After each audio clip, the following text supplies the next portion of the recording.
নমস্কার বন্ধুরা, ঐতিহ্যের গল্পে আপনাদের সকলকে স্বাগত জানাই। অন্যান্য দিনের মতো আজও আপনাদের কাছে এক নতুন ভিডিও নিয়ে চলে এসেছি। আজকের এই ভিডিওর মাধ্যমে আপনারা জানতে পারবেন নৃসিংহদেবের অবতারের কাহিনী। নৃসিংহদেব হলেন হিন্দু দেবতা বিষ্ণুর চতুর্থ রুদ্র অবতার নৃসিংহদেব, যার একটি মানুষের শরীর ও একটি সিংহের মাথা রয়েছে।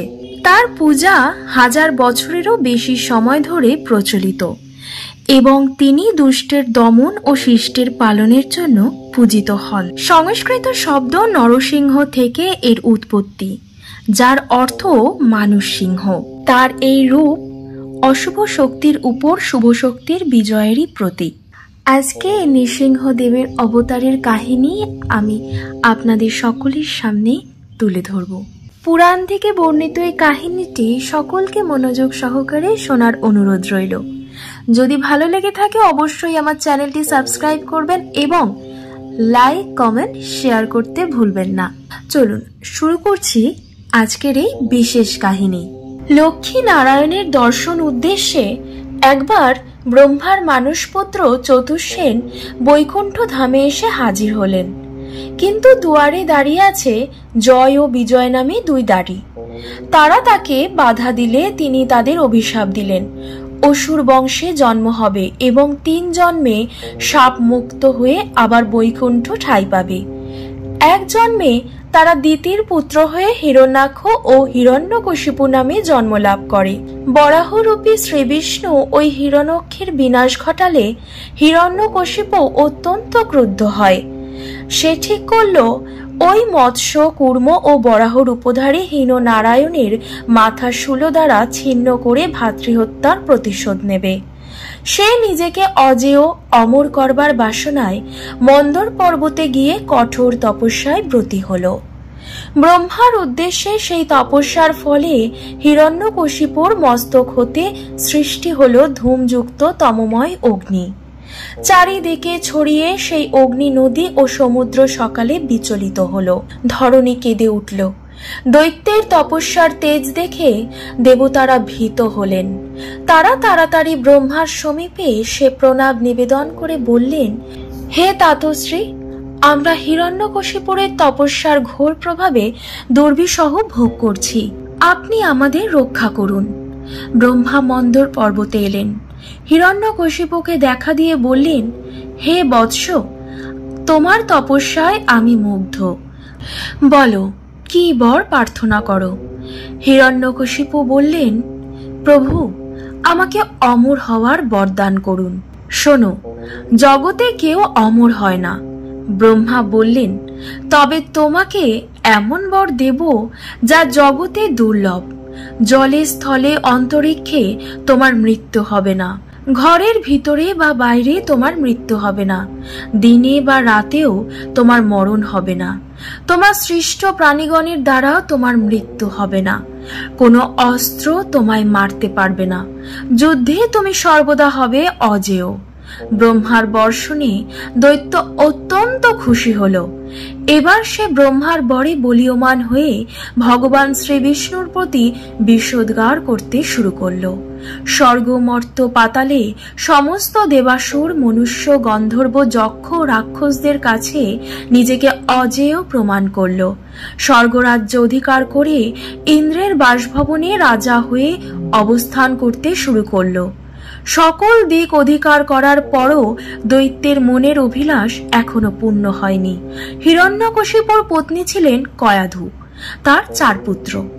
সবচেয়ে ছোট ছেলের নাম প্রহ্লাদ। সেই পুত্র সত্য প্রতিজ্ঞ ও জিতেন্দ্রীয়। বালক সুলভ কোন রকম আচরণ তার মধ্যে দেখা যেত না। সর্বদা শ্রীহরির পাদপদ্মে মতি ছিল ব্যপ্ত। প্রহ্লাদের এহেন আচরণ দেখে দৈত্যরাজ হিরণ্যকশিপু অত্যন্ত অসন্তুষ্ট হলেন। তিনি পুত্রকে তার আদর্শ মেনে চলার আদেশ দিলেন। কিন্তু কোনো ফল হলো না দেখে হিরণ্যকশিপু প্রহ্লাদকে পাঠিয়ে দিলেন শুক্রাচার্যের এই 2 পুত্র ষণ্ড ও অর্ঘ্যকের কাছে। সেখানে থেকে প্রহ্লাদ দানবীয় শিক্ষা লাভ করবেন। কিন্তু প্রহ্লাদের এসব শিক্ষা দীক্ষার প্রতি কোনো আগ্রহ ছিল না। তার কাছে শ্রীকৃষ্ণ একজনই। শ্রী বিষ্ণুর মাহাত্ম্য কীর্তনই তার কাছে শ্রেষ্ঠ বিদ্যা। কিছুদিন পরে পুত্র গৃহে ফিরে এলে পিতা হিরণ্যকশিপু তাকে কোলে বসিয়ে বললেন, এতদিন ধরে তুমি গুরুর কাছে কি শিক্ষা লাভ করলে? অম্লান বদনে প্রহ্লাদ জবাব দিলেন, শ্রবণ, কীর্তন, বিষ্ণু স্মরণ, পাদসেবন, অর্চন, বন্দন, দাস্য, সখ্য ও আত্মনিবেদন, এই 9 প্রকার ভক্তি। যে শিক্ষা লাভ করে ভগবানের প্রতি সম্যক মন প্রাণ সঁপে দেওয়া যায় তাই হলো শ্রেষ্ঠ বিদ্যা। অথচ যে গুরুর কাছে আপনি আমাকে পাঠিয়েছিলেন তার এই সম্পর্কে কোনো জ্ঞান নেই। পুত্রের কথা শুনে পিতা রাগে ফেটে পড়লেন। বললেন, গুরু যদি এই শিক্ষা না দিয়ে থাকে তোর এমন দুর্মতি হলো কিভাবে? প্রহ্লাদ বললেন, পরমার্থ গতি ভগবান শ্রীহরিকে জানতে হলে চাই বাহ্যিক বিষয়গুলির প্রতি অনীহা। বিষয় স্পৃহাশূন্য উদার চেতা মহত্তম ব্যক্তিগণের চরণ রেণু দ্বারা যে পর্যন্ত অভিজ্ঞতা না হওয়া যায় সেই পর্যন্ত বেদবর্ণিত কাজ এবং কর্মের অনুষ্ঠান করলেও মানবের প্রতি সংসার দুঃখজনক। সে শ্রীহরির চরণ কমল স্পর্শ করতে পারে না। দৈত্যরাজ ক্রোধে কাঁপতে কাঁপতে ছেলেকে কোল থেকে মাটিতে নামিয়ে দিলেন এবং তাকে বধ করার আদেশ দিলেন। শূল হাতে অনুচরের দল ছুটে এলো। প্রহ্লাদের মতি শ্রীহরির চরণে সমর্পিত, তাই ওই শূলের আঘাত প্রহ্লাদের ক্ষতি করতে পারল না। দৈত্যরাজ তাকে হত্যার জন্য নানা রকম ব্যবস্থা গ্রহণ করলেন। সামান্যতম পাগলা হাতির পায়ের তলায় ফেলে দিলেন, পর্বতের চূড়া থেকে নিচে ফেলে দিলেন, বিষ প্রয়োগ করলেন, দিনের পর দিন অনাহারে রাখলেন, বিষধর সাপেদের মাঝে ছেড়ে দিলেন। কিন্তু কিছুতেই ওই নিষ্পাপ শ্রীকৃষ্ণ ভক্ত বালক প্রহ্লাদের বিনাশ ঘটাতে পারলেন না।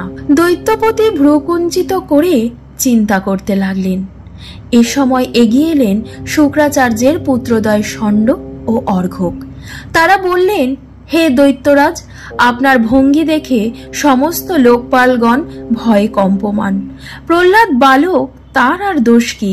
সৎসঙ্গের অভাবের ফলেই তার মধ্যে এমন বুদ্ধিভ্রংশ ঘটে গেছে। পিতা শুক্রাচার্য এসে উপস্থিত না হওয়া পর্যন্ত তাকে বরুণের পাশ দিয়ে বেঁধে রাখুন, দেখবেন কোথাও যেন পালিয়ে না যায়। গুরু পুত্রদ্বয়ের বাক্যে দৈত্যরাজ হিরণ্যকশিপু পুত্র প্রহ্লাদকে গৃহস্থ ধর্মী রাজগণের উপযুক্ত যে ধর্ম তা শিক্ষা দিতে আদেশ করলে শুক্রাচার্য পুত্র ষণ্ড অর্মক তাকে ধর্ম, অর্থ ও কাম বিষয়ে শিক্ষা প্রদান করলেন। তথাপি প্রহ্লাদ অন্যান্য বালকদের সঙ্গে সেই শ্রীকৃষ্ণ বিষয়ক তত্ত্বকথা শোনাতেন। গুরুগৃহে অন্যান্য ছাত্রদের উদ্দেশ্যে তিনি মিষ্টি হেসে বলতেন, হে অসুর নন্দনগণ, ভাগবত ধর্মসন্ধানী জ্ঞান বাল্যকালেই শিক্ষা নেওয়া উচিত। কারণ ৮০ লক্ষ জনিতে ঘুরে তারপর মনুষ্য জনি লাভ করা যায়। এই মনুষ্য জন্মই বিষ্ণুর আরাধনায় পরমার্থ দাতা। কামনায় তাড়িত হলে বিষ্ণু ভক্তি অর্জন করা যায় না। বাল্যকাল থেকে বিষ্ণুর প্রতি মতি স্থির রাখলে জীবনে কোনো কিছুতেই ভীত হতে হয় না। শ্রীহরির পাদপদ্ম লাভ করে পরম গতি সম্ভব, যা অতি মঙ্গলকর। হে রাজন সখাবৃন্দ, শ্রীহরি অতি সহজেই প্রসন্ন হন, কারণ তিনি সকল প্রাণীর হৃদয়েই অবস্থান করেছেন।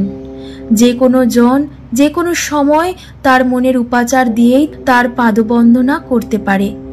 যদি আমরা তার নাম কীর্তন করতে পারি আর তার চরণ সেবা করতে সমর্থ হই, তাহলে বলুন, মুক্তিও তার কাছে তুচ্ছ বলে মনে হবে। প্রহ্লাদের সখারা তার মুখে এমন ধর্মতত্ত্ব উপদেশ শুনে বিস্মিত হতো। তারা জানতে চাইল কার কাছ থেকে প্রহ্লাদ এমন বিদ্যা লাভ করেছেন।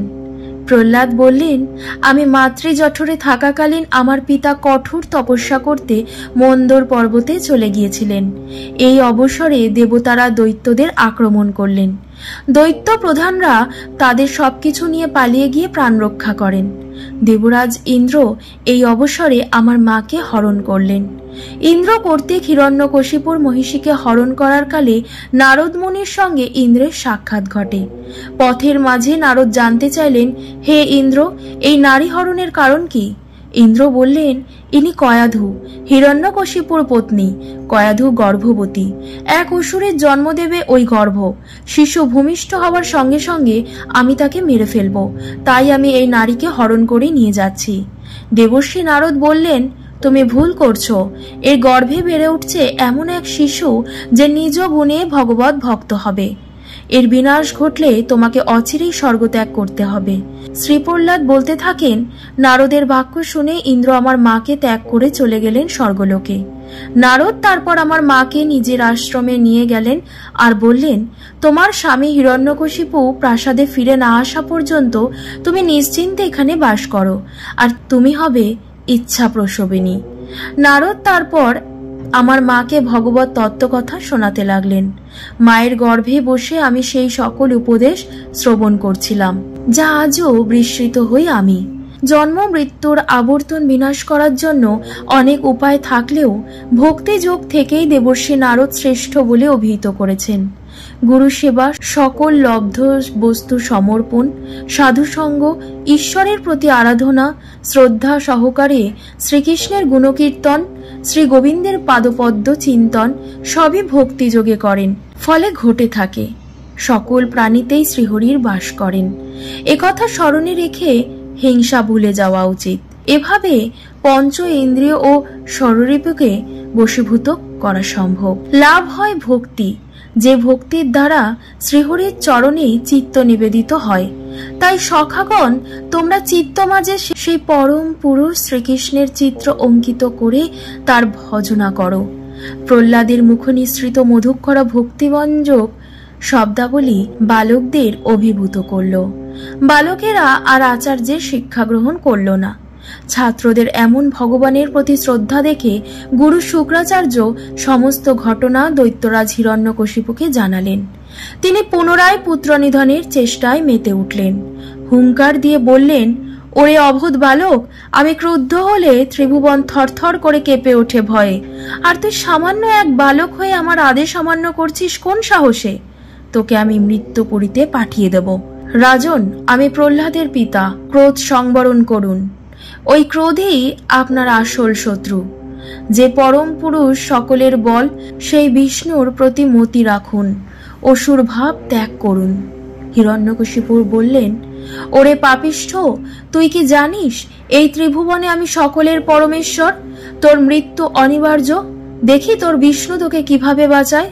যদি সবেতেই তার অবস্থান হয়, তাহলে এই পাথরের স্তম্ভে তাকে দেখছি না কেন? প্রহ্লাদ ধীর কণ্ঠে জবাব দিলেন, পিতা, শ্রী বিষ্ণু সবেতেই বিরাজমান, অতএব এই স্তম্ভেই তিনি বর্তমান। ক্রোধের বশবর্তী হয়ে তখন হিরণ্যকশিপু ভঙ্গ হস্তে তেড়ে এলেন। তিনি সজোরে আঘাত করলেন সামনের পাথরের স্তম্ভে। অতি ভীষণ শব্দ শোনা গেল। এরপর পর মুহূর্তে এক নরসিংহের আবির্ভাব ঘটল, যার অর্ধেক নর এবং অর্ধেক পশুর। তার ভয়ানক দুটি চোখ ফুটে বেরোচ্ছে দুটি গোলা, অতি উন্নত ও তীক্ষ্ণ দাঁতের সারি, খঙ্গের মতো ধারালো তার জিভ। অতি ভয়ঙ্কর সেই মূর্তি, ইনি স্বয়ং ভগবান শ্রীকৃষ্ণ। এমন বিকট রূপে নরসিংহের মূর্তি দেখে হিরণ্যকশিপু ভাবলেন, মহামায়াবী হরি এইভাবে তার বিনাশ করতে চাইছে। ক্রোধে উন্মত্ত হয়ে গদা ঘোরাতে ঘোরাতে দৈত্যরাজ ছুটে এলেন, নরসিংহকে বধ করতে উদ্যত হলেন। নরসিংহরূপী শ্রীহরি হিরণ্যকশিপুকে গ্রহণ করলেন, ঠিক যেমন গরুর মহাসর্প গ্রহণ করে তাকে আক্রমণ করে আবার ছেড়ে দিলেন। নরসিংহের হাত থেকে রেহাই পেয়ে দৈত্যরাজ ভাবলেন তার ভয়ে নরসিংহ কম্পমান। এবার তিনি খড়গ চক্র নিয়ে সেই ভয়ঙ্কর নরসিংহকে আক্রমণ করতে উদ্যত হলেন। নরসিংহের বিকট হাসিতে ফেটে পড়লেন। সভার দ্বারদেশে নিজের উরুদয়ের উপর দৈত্যরাজকে স্থাপন করে নিজের নখর দিয়ে তার উদর বিদীর্ণ করে দিলেন। পিতামহ ব্রহ্মার বচনানুসারে দৈত্যরাজ হিরণ্যকশিপুর বিনাশ ঘটল।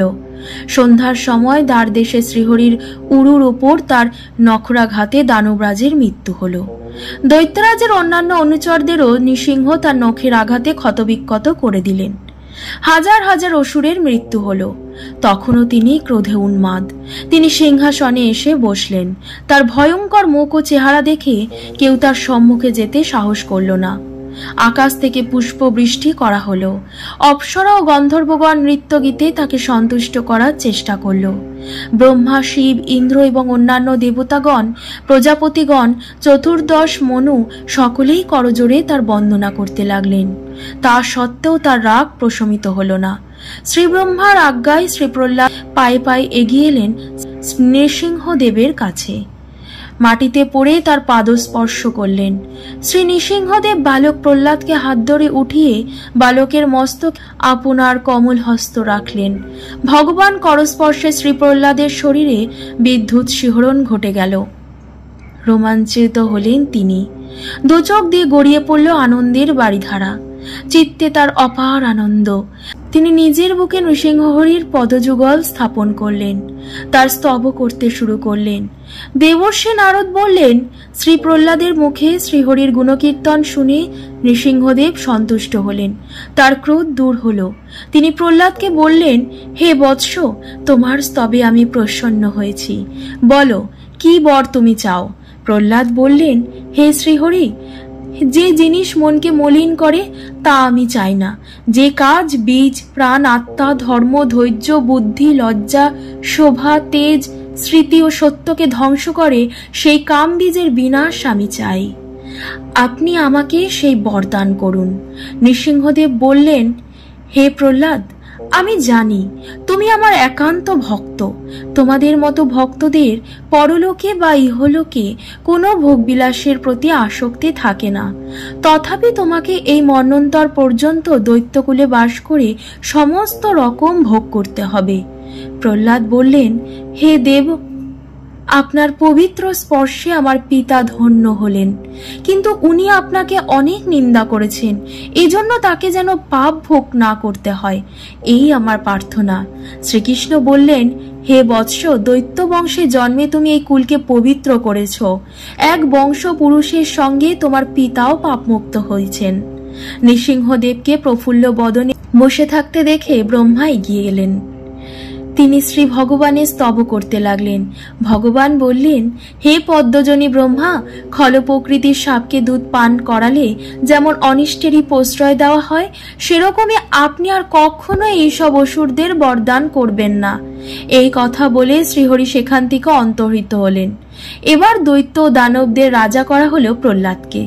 ব্রহ্মা ও অন্যান্য দেবতাগণ তাকে আশীর্বাদ করলেন। প্রহ্লাদ তাদের পৃথক পৃথক ভাবে চরণ বন্দনা করলেন। তারপর সকলে যে যার ভবনে ফিরে গেলেন। চতুর্সেনের অভিশাপ মতো দ্বিতীয় জন্মে জয় ও বিজয় রাবণ ও কুম্ভকর্ণ রূপে রাক্ষসজনিত জন্ম লাভ করল। শ্রীরামচন্দ্র তাদের বিনাশ ঘটিয়েছিলেন। অনন্তর তারা এই যুগে শিশুপাল ও দন্তবক্র রূপে জন্ম লাভ করে। শ্রীহরির প্রতি শুক্রাবারের কারণ তোমারই সচক্ষে শ্রীকৃষ্ণের দ্বারা মুক্ত হয়েছেন। মৃত্যুর সময় যে যা চিন্তা করে মৃত্যু গ্রহণ করে, পরজন্মে সেই রূপ লাভ করে। বিষ্ণু বিচিত্রময় চরিত্র এই পুণ্য আখ্যান যে পাঠ করে, যে শ্রবণ করে, তার সমস্ত পাপের বিনাশ ঘটে। আজকের এই কাহিনী আপনাদের শ্রবণ করে কেমন লাগলো তা অবশ্যই কমেন্ট করে জানান। আজকের মতো এই পর্যন্তই। আপনারা সকলেই ভালো থাকুন, সুস্থ থাকুন। যারা যারা আমার চ্যানেলটি সাবস্ক্রাইব করেছেন তাদের অসংখ্য ধন্যবাদ। আর যারা আপনারা করেননি তাদের কাছে আমার বিনীত অনুরোধ, আপনারা দয়া করে আমার চ্যানেলটি সাবস্ক্রাইব করে আমার পাশে থাকুন। সকলকে ধন্যবাদ।